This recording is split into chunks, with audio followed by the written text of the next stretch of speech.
सिंह आणि उंदीर. एक होता सिंह. तो राहायचा जंगलात. एकदा तो झोपला होता. तिथे एक उंदीर आला. उंदीर सिंहाच्या पोटावर उड्या मारू लागला. सिंह जागा झाला. त्याने उंदराला पकडलं. उंदीर घाबरला. तो म्हणाला, मला सोडा, मला सोडा, मी तुम्हाला कधीतरी मदत करेन. सिंह हसला आणि त्याने उंदराला सोडून दिलं. काही दिवसांनी जंगलात एक शिकारी आला. शिकाऱ्याने सिंहाला जाळ्यात पकडलं. सिंह जोरजोरात गर्जना करू लागला. सिंहाची गर्जना उंदराने ऐकली.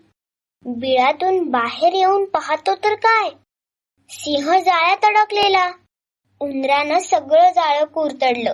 सिंहाची सुटका झाली. सिंह उंदराच्या कामगिरीवर खुश झाला आणि त्याने उंदराचे आभार मानले.